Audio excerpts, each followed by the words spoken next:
Hello, everybody, and a very warm welcome to Cultural Communication Confidence with me, Victoria Reynoldson. And I'm very excited to have on the show today another guest with me. We have Lanie Denslow joining us all the way from California, the US. Hi, Lanie. Hello, Victoria. Nice to have you on the show. And I'm so glad we managed to get the time zones to work, that we could have this conversation. Now, Lainey and I met a few months ago, I think it was, and we had the most interesting conversation about culture, about the US, the UK, and France. And I was really fascinated by Lainey's work, which is why I wanted to have her on the show to share all this rich insight with you. But to start off with, Lainey, I know that you have co-authored a book called Working with the Americans, co-authored with Alison Stewart Allen. And I'm really curious, why this topic, working with the Americans? Because Allison and I know from our experience, and especially her experience because her background is marketing, that people from outside the US, and we call it working with Americans, but really what we're talking about is people from the United States, that part of the bigger Americas, but sort of our shorthand. People are puzzled by, let's say, annoyed, excited, intrigued.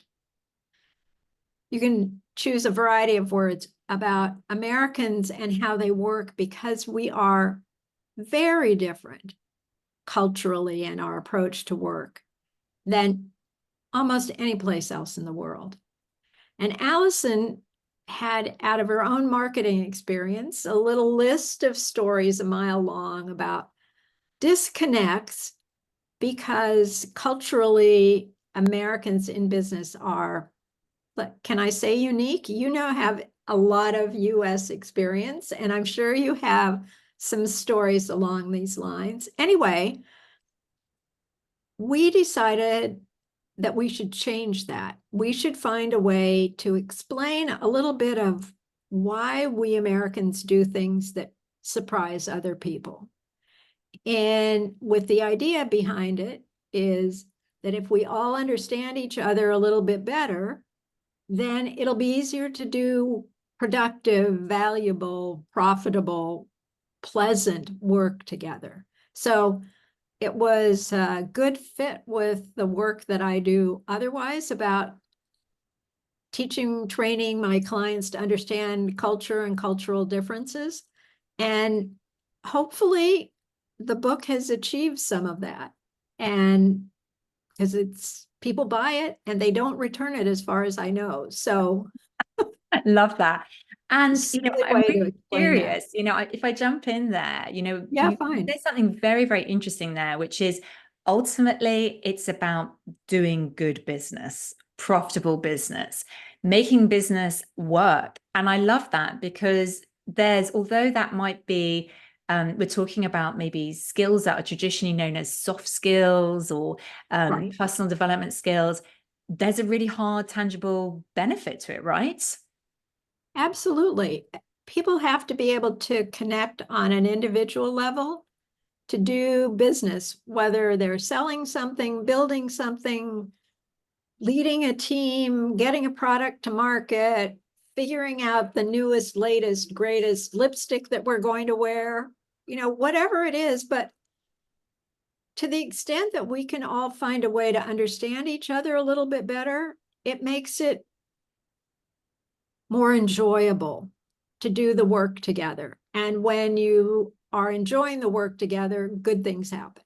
Excellent. And I'm really curious, what are some of those cultural differences that people experience when working with Americans? What are the kinds of things that people perhaps are not finding are surprising to them? They're not expecting when they do business. Well, I think we could have a whole list, But I think one of the foundational things that is a difference between the US and most of the rest of the world is that we are very transaction focused. We want to do the deal, get it done, make it work, get it out the door, and we'll get to know you while we work with you. For most of the rest of the world, the idea is we want to get to know you, and then we'll figure out over time if we're comfortable enough to engage with you in a business association. Now, those are two very different ways, starting points of doing business together, and that carry through in multiple different ways. And I, years ago, worked in a firm where there was a partnership between a California group and a group from Mexico City. Mm-hmm. And it was when the US and Mexico were trying to do a lot of work together. But the partners in the firms, it was a professional services firm, knew each other from a social side first. They liked each other. I think there was some family connection that originally introduced them. I don't remember that part, but they were first friends. And then they decided to do some business together. And that's when the little friction started, because the Americans went into American work mode. We got things to do, deadlines to meet. This is what we do. And they lost sight of that warm, casual, let's get together a little more often. Let's just have a conversation. And the work styles just didn't really match up very well. And it turned out that was not a good long-standing partnership. But a lot of it was that different, what's first, the relationship or the business? Yeah, I understand. And I can imagine there may be various people listening to this nodding and going, right. And I think that's quite interesting as well, because obviously it's a spectrum sometimes around, there are some cultures like American culture, which is very transactional. And then you have sort of some cultures which are incredibly focused on relationships. And then there are some cultures in between. And I think what's really interesting, I know when I've been working with clients, my side, I know that sometimes the UK is seen as very transactional compared to other cultures, but not compared to the US. So do you see this as well sometimes, this kind of spectrum that goes on, and it really depends on which cultures we're comparing? Well, and the other part we tend to forget, those of us who think in terms of culture at this bigger level, is that it also depends on the individual you're working with. So one of the things that goes along with this is, attitudes about time. Americans are, be on time. Don't be late. And yet I have a friend who operates on what I call Sharon Standard Time, which, we tell her a slightly different time that something's going to start to give her that little Sharon time.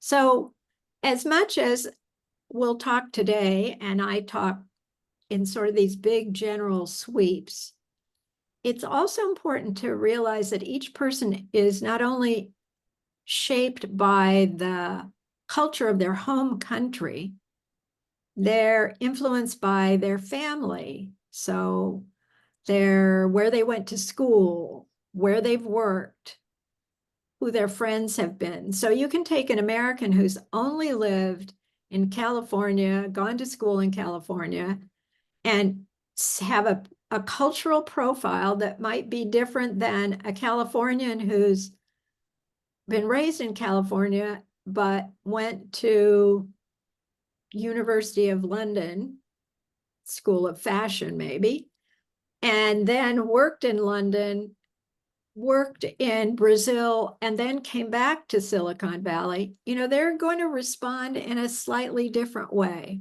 So I just want to encourage our listeners to realize that somebody's home country culture is a foundational influence, but there are other influences too. So it's helpful to think about these major cultural, not sure what the right word is, constructs in a way from a country, but you might find somebody like my friend Sharon, who operates on her own standard time, who doesn't reflect exactly what you expect. I There are think always that's, surprises. yeah, sorry. I was going to just jump in there because I love that point, which is, of course, there is some very good established research, which we're both familiar with, which, establishes the regional norms, the averages of, say, the Americans or the British or the Brazilians or the French, whatever the nationality is. And that is very well documented, well researched areas. And then I love your point, which is we're all individuals as well. And it depends not only where you've lived, but I can imagine, within the UK, which is a small country, the region you live in is incredibly important influence in terms of how you show up, how you communicate, how you interact. And I can imagine in a huge country, if we talk about the US, how diverse the US is in cultural style, right? Oh yeah, the stories are endless. So I can take it up in a couple of different ways. So one of the big cultural difference issues, besides this transaction or relationship, was does the relationship come first, or is it a byproduct of working together? Is this whole thing that I alluded to with Sharon about time. So, but in the US, we're physically just the contiguous 48 states. I think we're the third largest country by size. And we have regional differences. First of all, people coming to the US for the first time often don't have an idea of just how big it is, that you cannot drive across the US in a day. You can't even drive comfortably across California in a day. But attitudes about what it means to be on time vary. And people in New York would tell you that people in California, those Californians, they just kind of work at another rhythm. And Californians would say, those New Yorkers, they're just crazy. They're always in a hurry. And both Californians and New Yorkers would tell you that people in Texas or parts of the South, yeah, you got to slow down to work with those people. They're really the nicest people, but they're kind of slow. So, we have this idea that Americans are very focused on time and schedules, and as a general issue, that's true. But there are regional variations, and although everybody in the US speaks English, we don't have a legislated national language. We have English is the language of business, of the legal system, but it's nowhere written down this is the national language. And we have a very diverse population. In San Jose, where I live, we have an incredibly diverse population, and it shows up in unexpected ways. The ballot that we get to vote comes in 14 different languages, so that everybody has a chance to read the ballot in a language they're comfortable with. So yes, I'm not sure where we started that I took us in this direction, but we're a big country with lots of variety. And I think that's so important, isn't it? Because I think if you're helping people who are coming into the US or navigating, doing business with the US, that's important to know. Like, what kind of Americans are we talking about here? What kind of people are you kind of seeing and meeting? And that will have a really big impact in how you do business, I assume. Yes, and I'll take you in a little segue for a second. There is an author named Colin Woodward who wrote a book called The 11 Nations of the Americas. And his belief, and he is well researched what he's done, is that the influence of the original founders of what we call the US today. So the people who came from the UK, from Scotland, Ireland, Germany, that first wave, their influence is still felt today, even though those are the great, great, great grandparents of some of the people who you're going to be doing business with. I talked about that at a business group of people in California. And I asked a question, where in your family tree were those first people who came to the US? Assuming that in that particular group, there probably weren't any Native Americans. And the answers were, my great-great-grandfather. For me, it was my grandparents. But for one of the people in the group, he said, I'm the first person from my family to come to the United States. So we have this incredible variety of all kinds of experiences. And yet there are some continuous themes about how Americans engage with each other, do business, that still hold pretty true. Whew, that was a long segue. No, but I think it's fascinating. And I think what is interesting there is you're talking about the impact of migration on culture, which of course, I think this is an interesting point because it's something I reflect on quite a lot, which is culture is not static. It's always an evolution, and it's being shaped not only by new aspects of the world like AI, but it's also shaped by migration and other factors that really add to the richness of what culture looks like. And I can imagine that's very true in the US. Is that right? Very true. And I live in Silicon Valley, so we have an extraordinarily diverse, interesting population. And it's easy for people to forget that for everybody who's born here in the US, but maybe it's their parents who came to the US, that because they were raised here, went to school here, work here, still that the traditions and attitudes of their parents' home country are going to influence them. So they sort of have an American schooling, living part of how they see the world, but they're also influenced by that family evolution, that original family culture that came with their parents.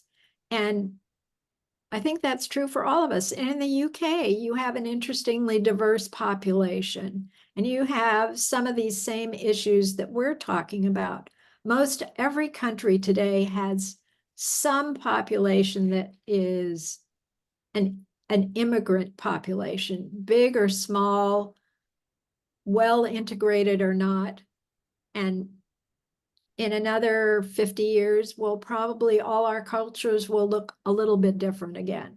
Absolutely. And I think that makes it exciting space to be in, right? So the evolution Absolutely. of culture, for sure. And I think, one of the interesting things that I was also going to ask you about is that I know that when I've worked with some clients, one of the things that sometimes gets assumed is that because there's a common language across, say, US, UK, Australia, Canada, all the sort of English-speaking countries, that those cultures are all quite similar. And there is sometimes a bit of a shock factor to realize, for example, if people are very familiar with US culture, that actually UK culture is incredibly different. Even the words we use sometimes, the vocabulary we use to describe business concepts. And interestingly, I don't know if you've had this experience, but I've even done work with North Americans coming to the UK, relocating or doing business in the UK, because the cultural differences are there. It's not obvious.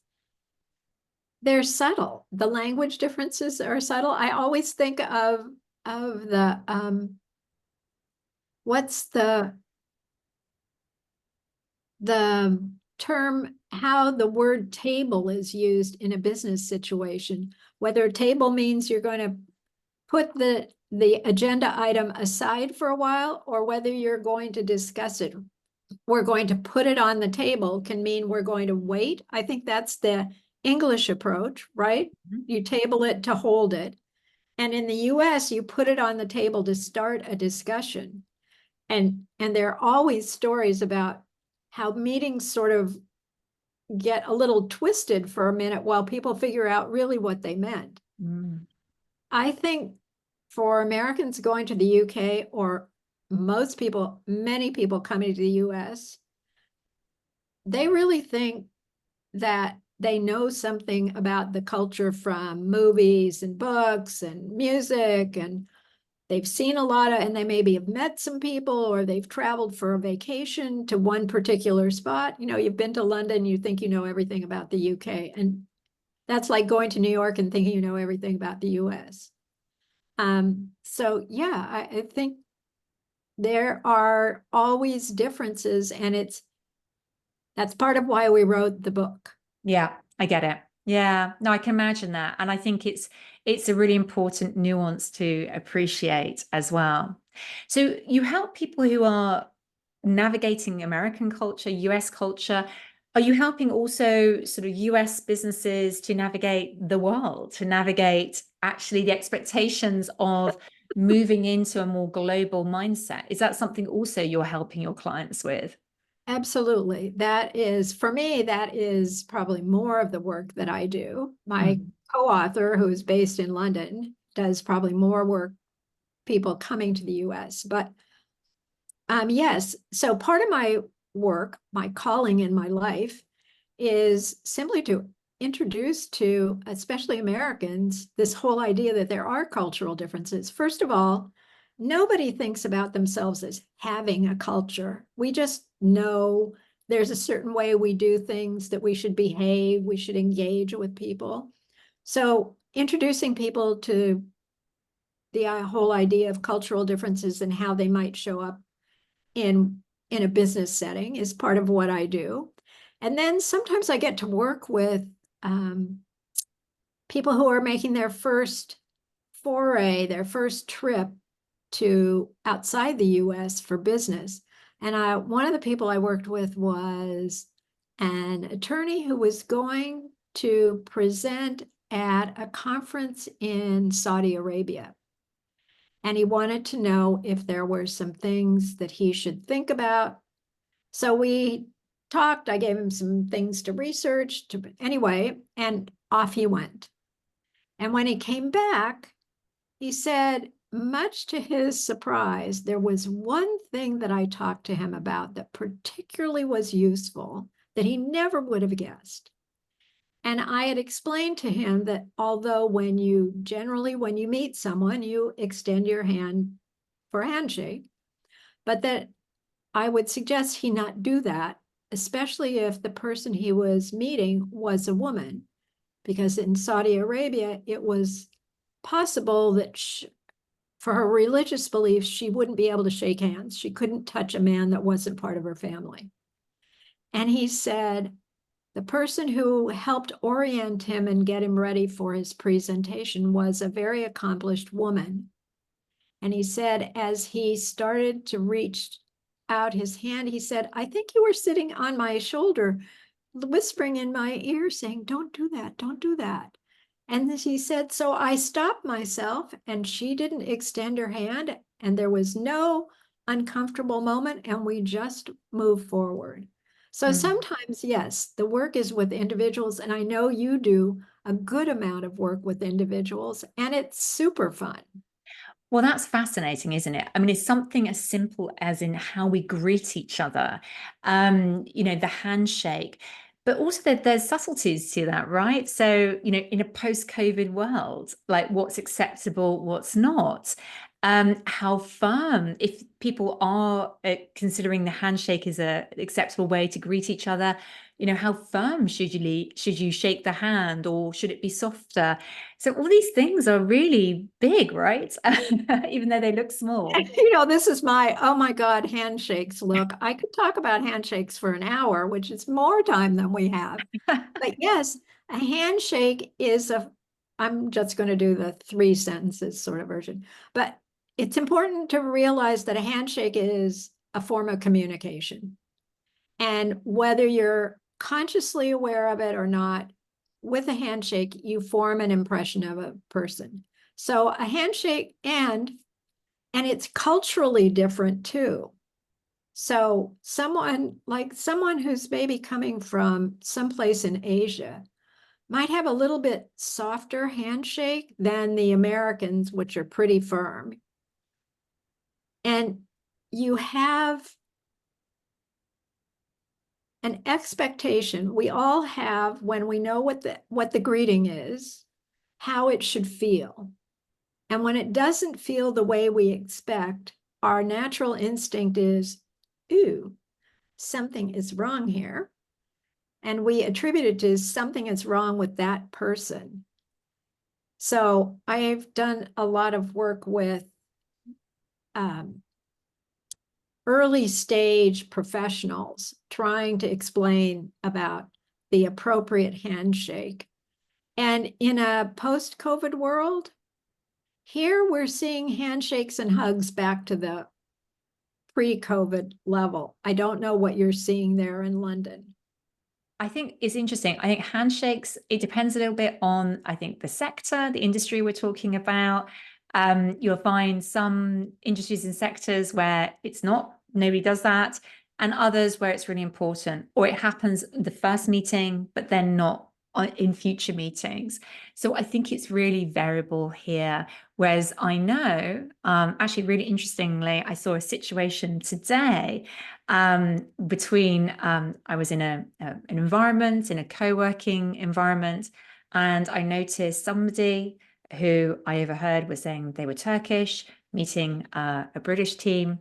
And it was not only about how he greeted them, it was what he was wearing, about he'd brought some gifts for them. It was clearly a business meeting. He was very formal. He was formally dressed. There was a real difference in dress, greeting, the fact that they hadn't expected any sort of gift as part of this business meeting. I thought this was a really interesting example of, those cultural differences. And that's within the first 2 or 3 seconds of that meeting. Yes, and if you're not prepared, you don't have the gift, you don't expect a gift, how you react or what you do, it's a little challenging. And for a lot of people, they just don't know, they don't think about those things because it's outside their normal experience. Now, the greeting area, I know, is something you're really kind of like, you help people with. I also noticed that you talk about seating arrangements, and I again was really interested in this topic. So what are some of those cultural differences? Like, do people not just sit where they sit, or what do you notice in your world? Heaven forbid you just sit where you sit. There are terrible stories about people sitting in the wrong place in a meeting and disturbing the whole thing. I was thinking about seating as another form of communication, actually, because I know that many of the people who work with you their careers are rising, and they are probably increasingly in situations that they might not have been in a couple of years before, which is part of what I was thinking about, because in business, as I know it, the more experience you have, the more public meetings and meals that you have, and you are more likely to be a host. And so you want to think about what's the messaging. So seating is a way to, when you're the host, you get to tell people where to sit. That's one of your privileges, but your responsibility is to have it make sense and work for the group. So I'm going to tell you a couple of stories. One is one of my favorite things I learned about seating was a very traditional way of seating in China that goes back probably centuries, was that the guest of honor always sat facing the door, and the host sat with his back to the door. And it was the host's way of saying, I'm showing you that I don't expect anything bad to come through that door. But just in case it does, I'm seating you so you can be alert to that before anyone else and do whatever you need to do. So I, as the host, am taking care of you in every way I can think of. So that's a pretty strong message. For often in a Western society, the guest of honor sits to the right of the host, and then the next person. But the host's responsibility is to try to arrange seating that recognizes the ranking, if you will, of people, the importance of people, but also to make sure that it's a comfortable environment for everyone. So that may be recognizing the ranking, but also I got a good lesson by something I did not very well about seating that I want to share with everyone. And that is to, especially as we're talking about working across cultures. So we recognize their language differences. So I was the host at a table, and I was at a conference, and I was able to choose who would sit at my table. And there was somebody I particularly thought was interesting, and I was looking forward to getting to know a little bit better. So I had her seated next to me. And on the other side of her, I had somebody that I thought it would be interesting for her to get to know. All very good hosty stuff, right? And so it went around the table. What I didn't think about was that although she spoke English, it was her second language. And I realized as we sat down to eat that her English language skills were not as extensive as I thought. Had I been more thoughtful, I would have had her sit next to me selfishly because I wanted to get to know her and I wanted people to see, but I would have put somebody maybe from her own delegation with her so that she could have a comfortable, easy conversation on one side. So it's important to think about that level of communication, how to help people be able to engage with each other. And I have a friend who's deaf in one ear. And he always alerts the hostess of any event when it comes to seating, so that he sits next to somebody who he can say, or who may already know, I can't hear in this ear. I'm not ignoring you. It's that I have to really turn around and be able to talk to you. So This is great. I mean, these are really great examples, Lanie. And I love the fact that you talked about the first example. Actually, I kind of knew that. I'd heard that about seating arrangements and the importance of hierarchy with seating arrangements, but I didn't know the backgrounds and the context to it. So that's a really interesting insight. And then, interestingly, the other thing I took away from your story about the delegates is that sometimes we don't know what we don't know, right?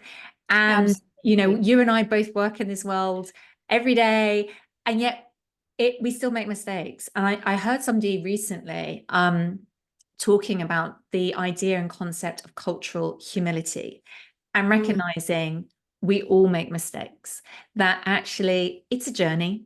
We're always going to be mindful. We should be aware. We should obviously do our best to understand what is the right way to do things and to adapt ourselves. But ultimately, we may get it wrong, and that's okay. But as long as we learn from that, then that's the real kind of lesson. That's what I really took from those amazing, amazing stories. And I think that's one of the things we were going to touch on, is that's part of having that idea in your head that everybody makes mistakes, and that generally, if you're coming from a sincere, polite, intentional place, people are going to give you some grace, as we say. They're going to forgive those mistakes. And I think if you can hold that idea in your head, it will help you be confident, develop that cultural confidence. It begins with training with somebody like you, but being able to hold on to the idea that if you make a mistake, you say the wrong thing, you get impatient, you misunderstand, there's space to apologize, to figure out what went wrong, to ask somebody, did I misunderstand? And if you have that in your mind, then I think it helps you be confident to at least try.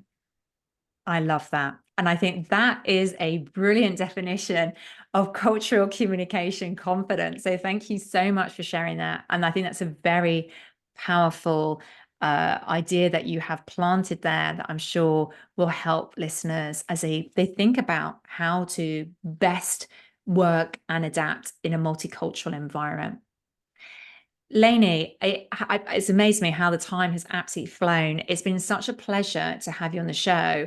And I would love for you to share with the listeners if people want to find out more about your book, want to learn more about your services, about orientating around American culture and helping people also who are US based, maybe to navigate the world. What is the best way for people to connect with you, to talk to you about your services? I think probably the simplest way for people is just to reach out to me on LinkedIn and Great. maybe reference this call, reference you, so I know where the connection came from. It's like being introduced by a friend. Excellent. Well, we'll do that. Well, what we'll do is we'll put your LinkedIn link in the show notes. So it's down Thank there and you. everybody can click on that and connect with Lanie. And please do buy the book. It's a great read. And it's a really, sound very, very fascinating and really great extra insight building on this conversation today. But Lanie, thank you so much for joining me today. I'm so pleased we could have you on the show and sharing all the kind of rich insights and learnings. And it's been an absolute pleasure to have you here. It's been my pleasure. This has been lots of fun. Thank you for letting me share my stories, and I look forward to our next conversation. Absolutely. And I look forward to seeing everybody next time on the show. Bye for now.